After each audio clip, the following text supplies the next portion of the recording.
Hello everyone. कैसे हो आप लोग? मैं अमित आप सबों का यहाँ पे स्वागत करता हूँ अपने इस यूट्यूब प्लेटफॉर्म पे। आपकी पढ़ाई लिखाई कैसी चल रही है? आशा करता हूँ कि बहुत अच्छी चल रही होगी। तो अब मैं केमिस्ट्री के बारे में कुछ कंसेप्ट्स आप लोगों के साथ शेयर कर रहा हूँ, तो आज भी करेंगे एज यूजुअल जो हमारे पिछले वीडियोस में आप लोगों ने देखा होगा।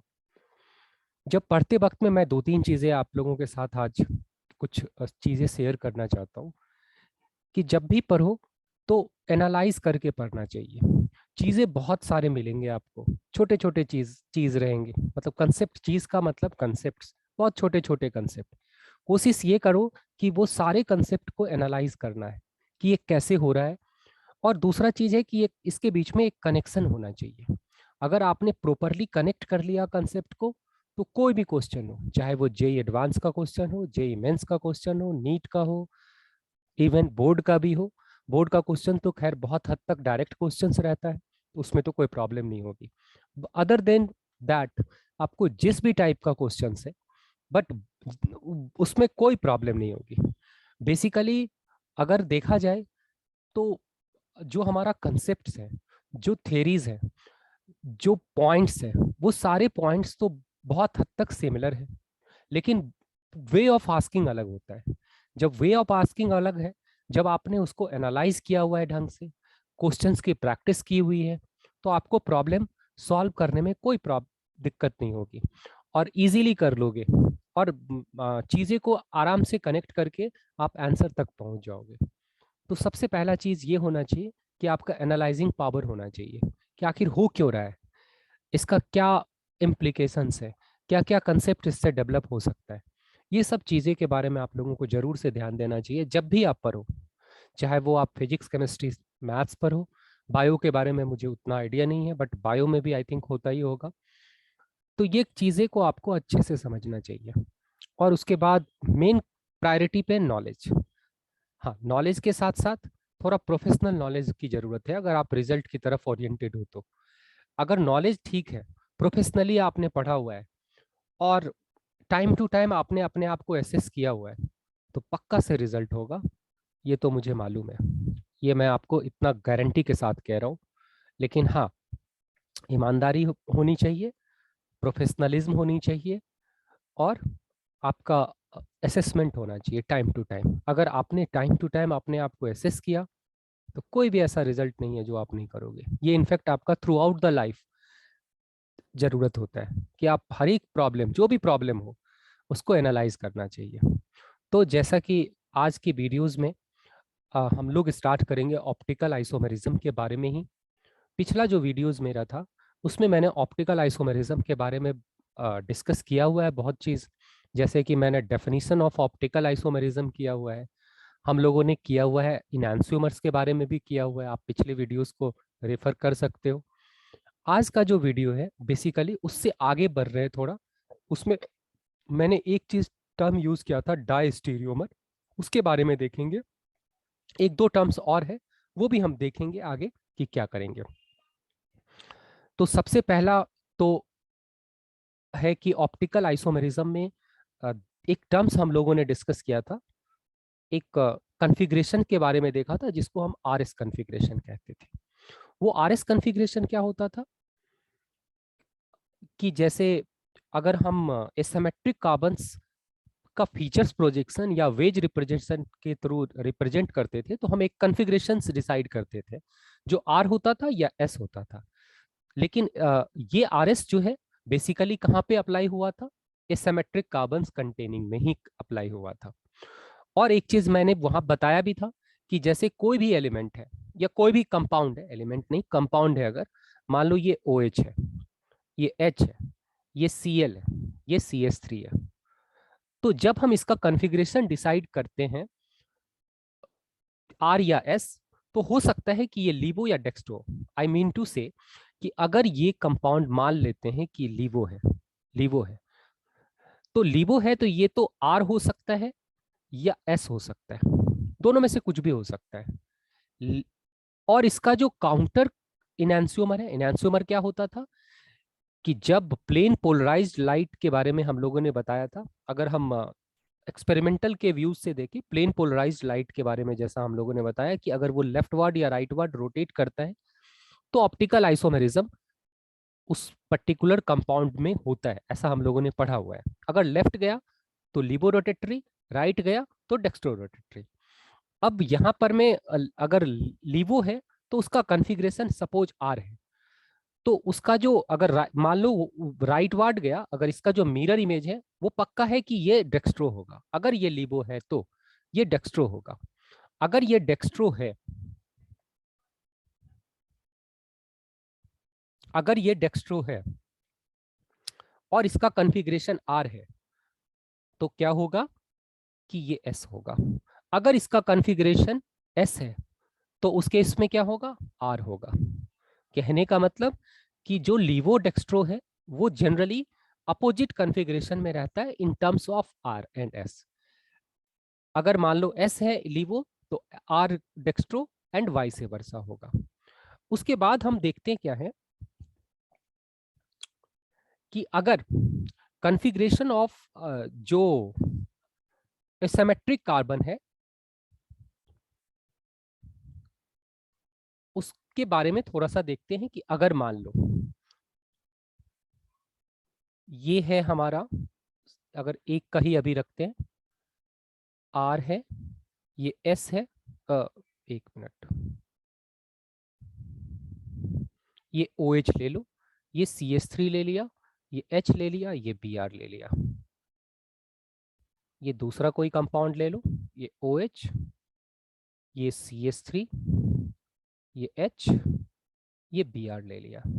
अब क्या है कि अगर ये लीवो है, इफ इट इज लीवो, ये हमारा डेक्स्ट्रो है, तो अगर इस लीवो और डेक्स्ट्रो किसी भी कंपाउंड में आपने रखा और इसका इक्वल प्रपोर्शन है तो उस कंपाउंड को क्या कहते हैं, रेस्मिक मिक्सर।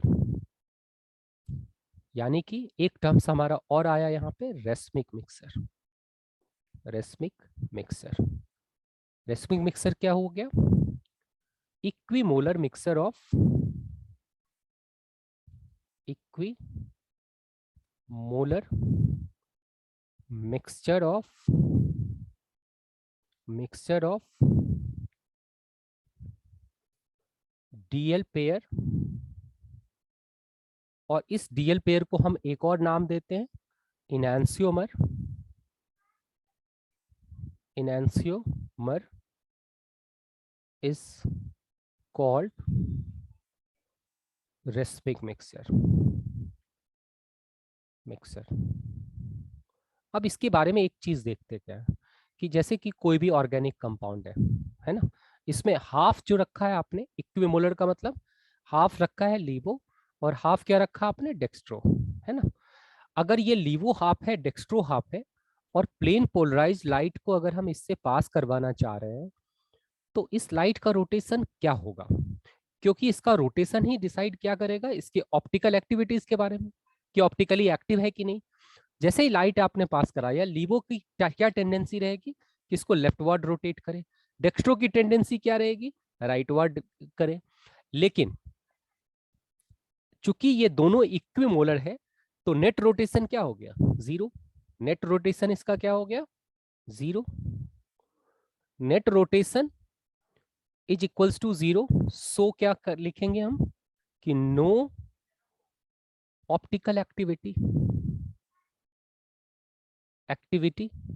अगर नो ऑप्टिकल एक्टिविटी इसका मतलब this compound is optically inactive. This compound is optically inactive. Inactive है ना, ये क्या है, ऑप्टिकली इनएक्टिव है क्योंकि इसमें नेट रोटेशन जीरो है। यहां पर मैं जो इनएक्टिविटी ऑफ या एक्टिवनेस ऑफ ऑप्टिकल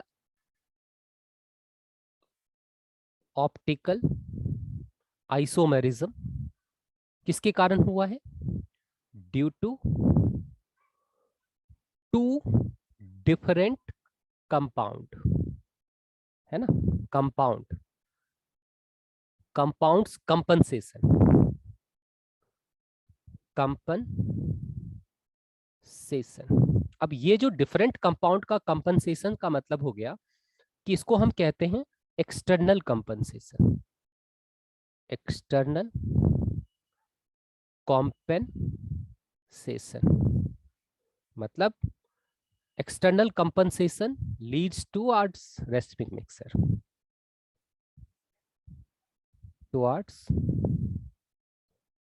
रेस्माइजेशन।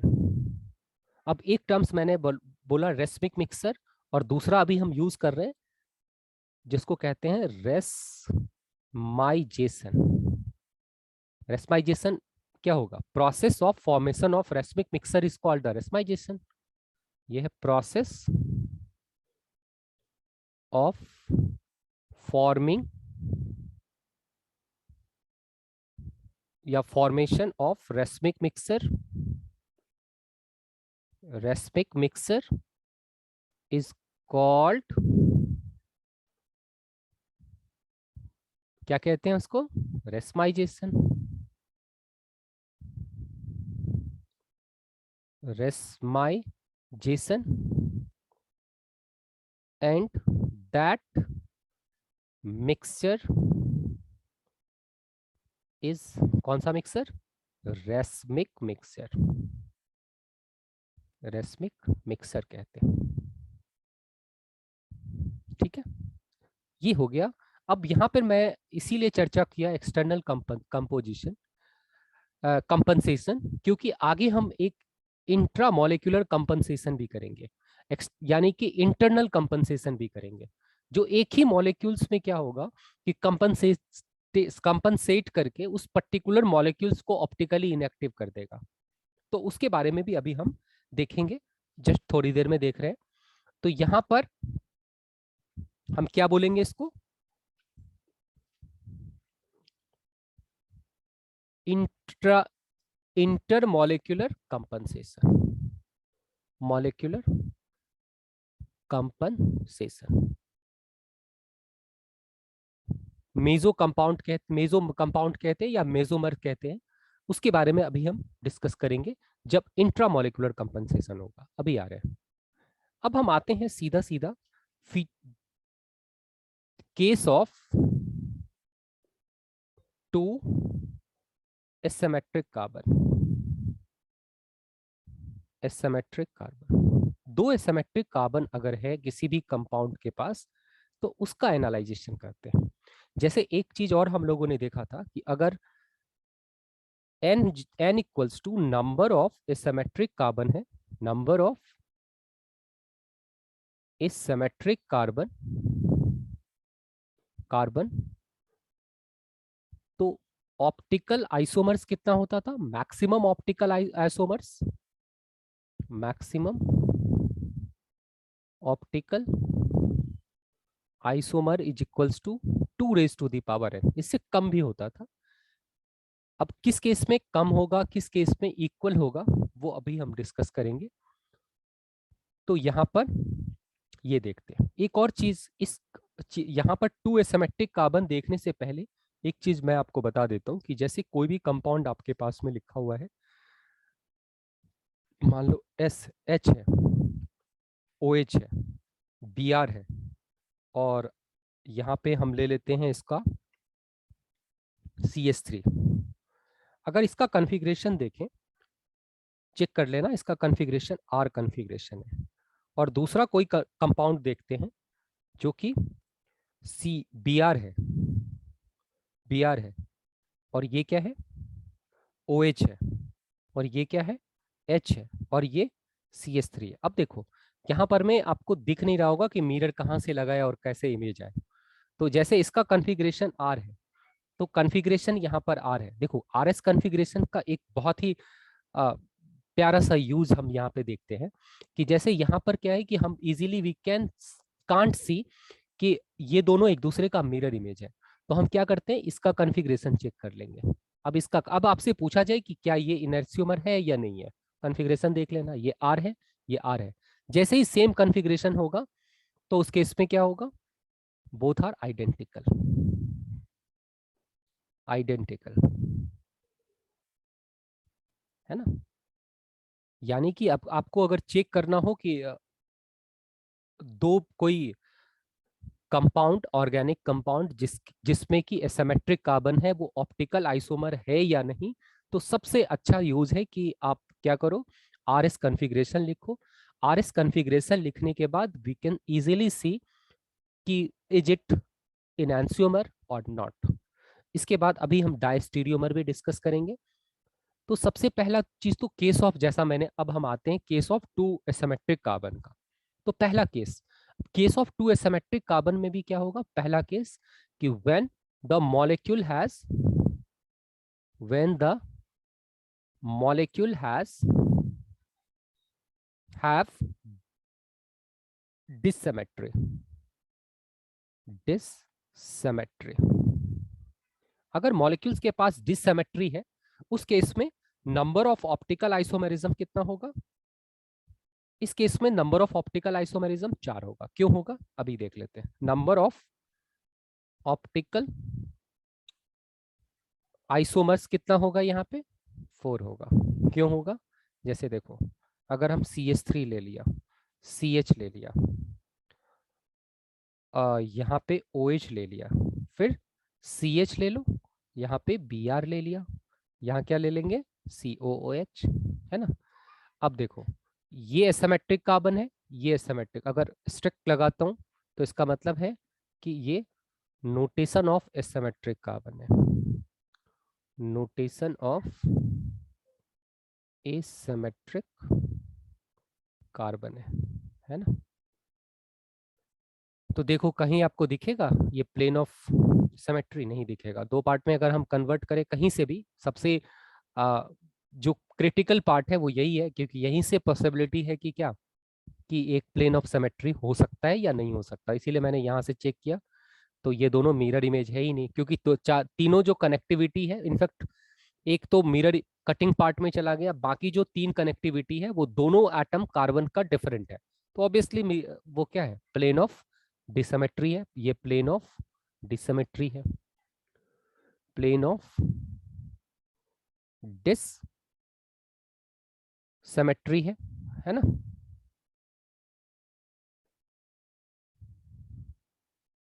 यानी कि इस केस में कितना, मैंने बोला कि 4 होगा। कैसे 4 होगा, जो देखो, एक हम क्या कर सकते हैं, ये COOH लिख लिया मैंने, ये Br लिखा, यहाँ H लिखा, यहाँ OH लिखा, और क्या था, एक OH था और H था, और यहाँ CH3 लिखा। ठीक है।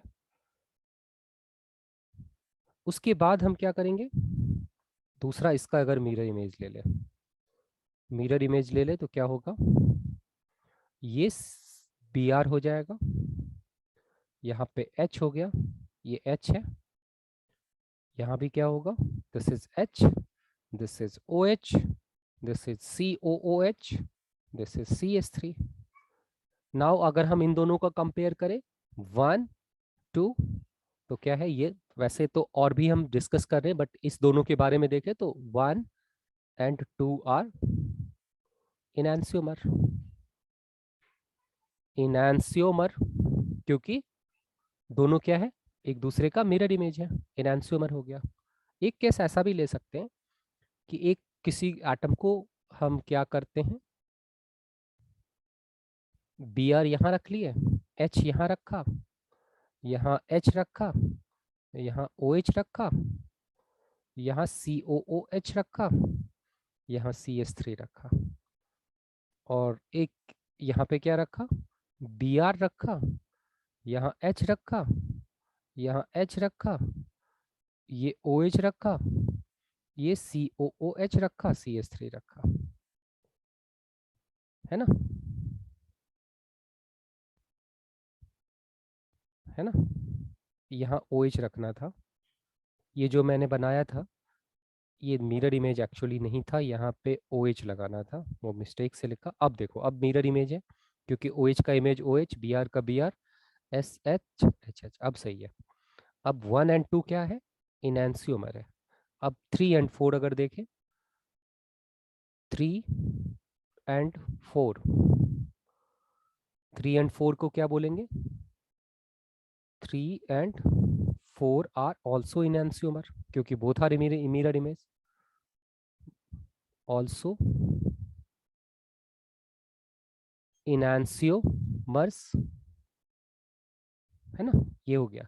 लेकिन अगर हम 1 एंड 3 का देखें, 1 एंड 3 या 2 and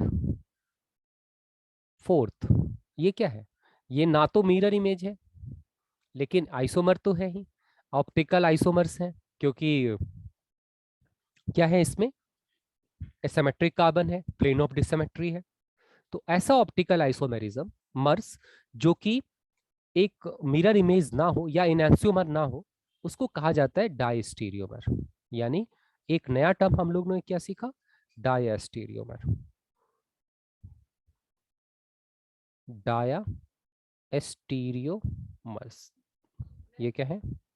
optical isomers, optical isomers which are not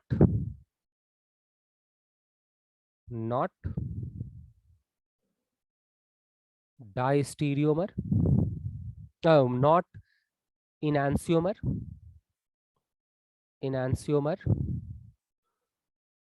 are the diastereomer, है ना? ये क्या है? डायास्टीरियोमर्स। ठीक है, जैसे कि अगर हम लिखें OH, COOH, H, ये CH3, ये OH, यहाँ CH3, दूसरा लिख लिया हम लोगों ने OH, H, यहाँ पे Br लगा लो,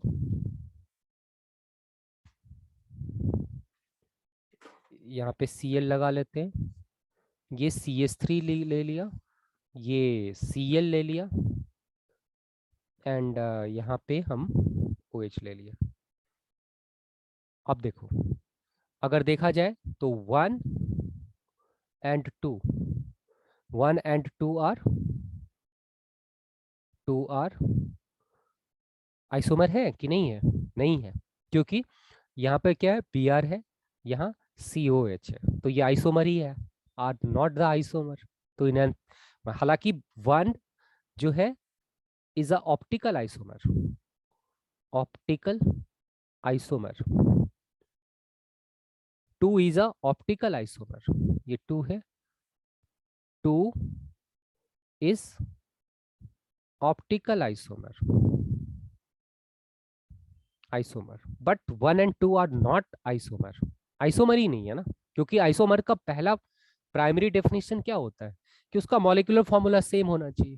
यहाँ पे तो मॉलिक्यूलर फॉर्मूला ही डिफर है, तो ये चीज केयरफुल रहना है कि दो डायस्टीरियोमर तब हम देखेंगे जबकि उसका मॉलिक्यूलर फॉर्मूला सेम होना चाहिए, तभी हम डायस्टीरियोमर देखेंगे। तो this is in fact optical isomers, despite both are optical isomers, both are not enantiomer, but they are not diastereomer, क्योंकि डायस्टीरियोमर तो ऑप्टिकल डायस्टीरियोमर तो आइसोमेरिज्म का सब पार्ट है, पहले तो आइसोमेरिज्म शो करना चाहिए, जो कि नहीं है। तो इसमें बच्चे थोड़ी बहुत गलतियां करते हैं डायस्टीरियोमर चेक करने में, तो बी केयरफुल अबाउट इट। अब है हमारा अगला केस कि जैसे 4 जो आइसोमर हुआ था, ये तो हम लोगों ने देख लिया, एक बार रिव्यू कर लेते हैं। तो इसमें से ये 1 एंड 2 क्या था? इनैंसियोमर। 3 एंड 4 क्या था? इनैंसियोमर। 1 3 1 4 2 3 2 4 आर डायस्टीरियोमर। 1 3 पेयर में देखो तो 1 3, उसके बाद 2 एंड 3, फिर 1 4, फिर और क्या क्या कि 2 4 आर डायास्टीरियोमर, डायास्टीरियोमर्स। एक और चीज बहुत ही बारीक और वाइटल डिफरेंस क्या है कि एक कोई भी इनैंसियोमर का दूसरा जो इनैंसियोमर होगा वो एक ही होगा। 1 इनैंसियोमर enantiomer has only one another enantiomer, only one another enantiomer, है ना, another enantiomer, मतलब कि enantiomer पेयर में होगा, यानी enantiomers are in pair,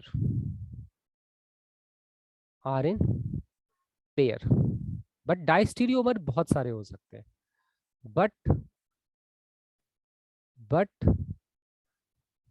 इनैंसियोमर का मतलब ऑप्टिकल आइसोमर, ऐसा भी लिख लेते हैं थोड़ा और ढंग से, तो optical isomers, one optical isomer has one another optical isomer, optical another enantiomer, एक कोई ऑप्टिकल आइसोमर अगर आपने चूज करा तो उसका जो एनहांसियोमर होगा वो कोई एक ही होगा, क्योंकि किसी एक कंपाउंड या इनफैक्ट किसी ह्यूमन का भी अगर जो मिरर इमेज है वो एक ही होता है, क्योंकि एक एनहांसियोमर दोनों एक दूसरे का क्या है, मिरर इमेज है, तो ये चीज है। But one optical isomers, one optical isomers has one optical isomer have has so many diastereomer, diastereomer में कोई बॉन्डेशन नहीं है कि एक होगा, चार होगा, पांच होगा, जैसे कि अभी हम लोगों ने देखा कि वन का तीन तीन डायस्टीरियोमर था, तो ये चीज ध्यान में रखना है हम लोगों का। अब अभी जो हम लोगों ने पहला जो केस लिया था उसमें क्या केस लिया हुआ था कि एक ऐसा कंपाउंड जिसमें दो एसिमेट्रिक कार्बन था लेकिन उसमें प्लेन ऑफ डिसिमेट्री था। अब जो हम देख रहे हैं कि अ कंपाउंड विथ या मॉलिक्यूल विथ केस टू में क्या लेंगे, अ मॉलिक्यूल विथ कंपाउंड और molecule with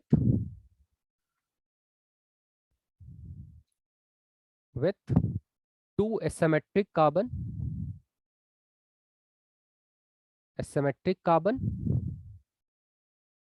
and having plane of symmetry,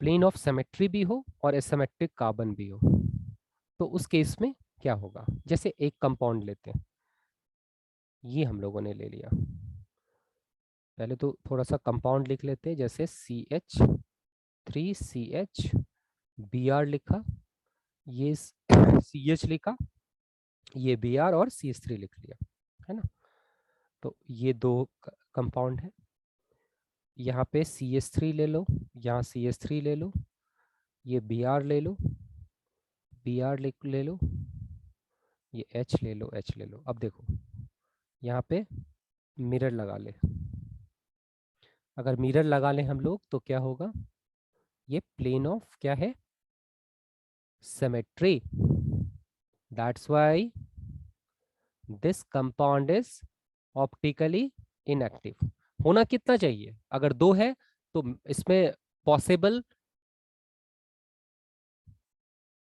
maximum possible कितना होना चाहिए, 2 raised to the power n, 2 raised to the power n का मतलब 2 का पावर 2 इक्वल्स टू 4, बट यही है कि प्लेन ऑफ सिमेट्री जैसे आया, ये क्या है, ऑप्टिकली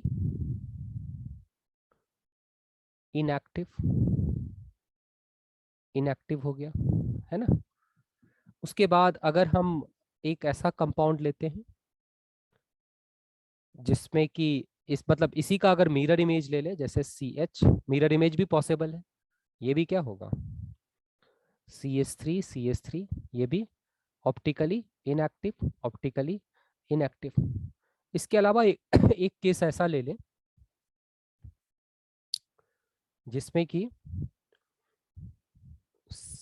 Br है, H ले लिया, यहाँ Br ले लिया, यहाँ H ले लिया, और ये CH3 ले लिया और CH3 ले लिया।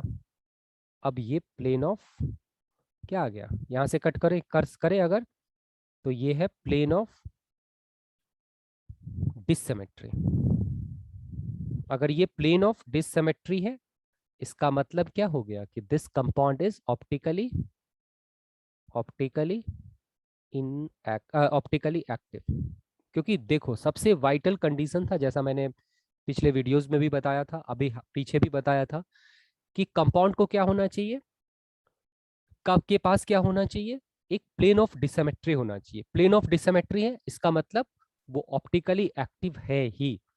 इसका मिरर इमेज ले लेंगे तो वो भी ऑप्टिकली एक्टिव होगा, क्योंकि मिरर इमेज लेंगे तो वो उसके पास भी क्या है, प्लेन ऑफ डिसमेट्री होगा। B R H C H three, ये एच, ये बी आर हो गया, ये सी एच थ्री, ये भी क्या है, प्लेन ऑफ डिसमेट्री है। अगर प्लेन ऑफ डिसमेट्री है, इसका मतलब कि both are optically active, optically active, है ना। यानी कि अगर हम देखें इसमें कि दो आइसोमर क्या हो गया, कि ऑप्टिकली इनएक्टिव हो गया और दो क्या हो गया, ऑप्टिकली एक्टिव हो गया। चार तो पॉसिबल केसेस हुआ, 1,2,3,4, लेकिन दो क्या हो गया, ऑप्टिकली इनएक्टिव, और दो ऑप्टिकली एक्टिव हो गया, है ना।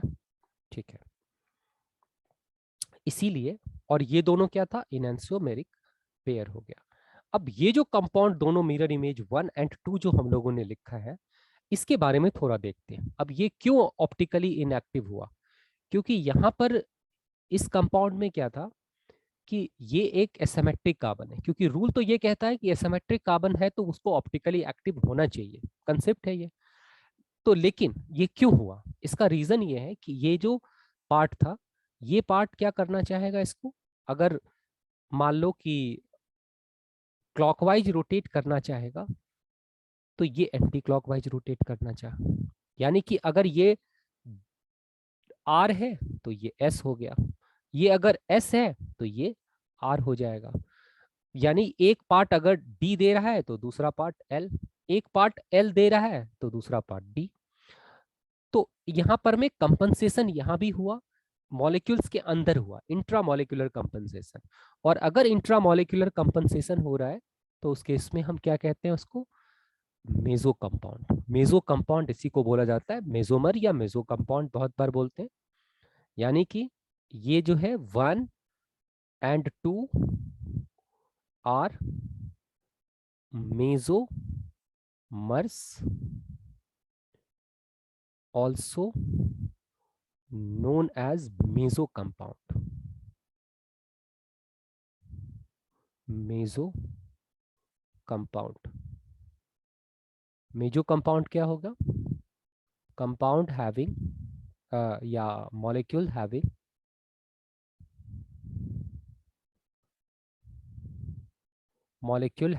plane of molecule having plane of symmetry,